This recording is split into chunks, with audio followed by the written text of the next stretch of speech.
হ্যাঁ বন্ধুরা, আজকে আমি সয়াবিন তরকারি রান্না করব। প্রথমে আলুটা ভাজা করে নিচ্ছি। এরকম আলু ভাজা হয়ে গেছে, আমি নামিয়ে নিলাম।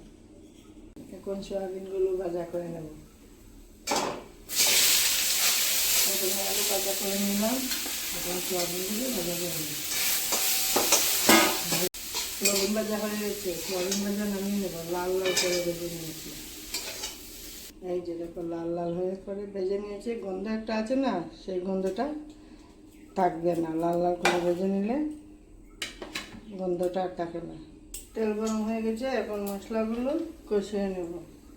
সব জিরা গুঁড়ো, হলুদের গুঁড়ো, মরিচের গুঁড়ো, সব গুঁড়ো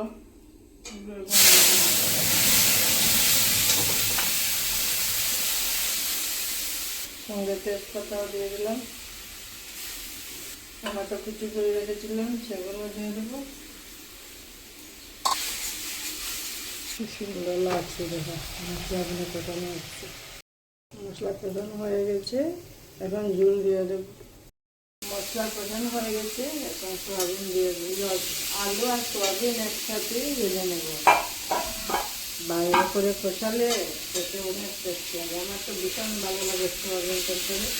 টমেটো দিয়ে তরকারি বানালে আমার ভীষণ ভালো লাগে। কার কার ভালো লাগে তো জানি না, তুমি করে বলবো তো বন্ধুরা। জল দিয়ে দেবো। গরম করে রেখেছিলাম, অল্প গরম করে রাখলে তাড়াতাড়ি হয়ে যায়, খেতে ভালো লাগে।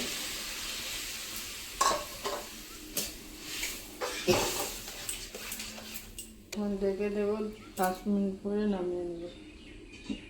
গরম মশলা দিয়ে দেবো, দারচিনি, লং, এগুলো এখন দিয়ে দেবো।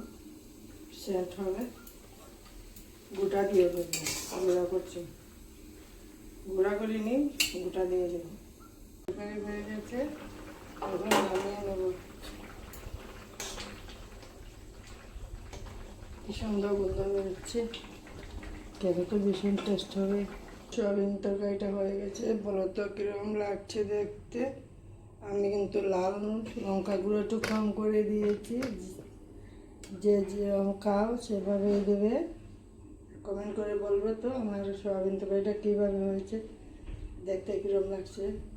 সাবস্ক্রাইব করতে ভুলবে না, কমেন্ট করতে ভুলবে না। বাই।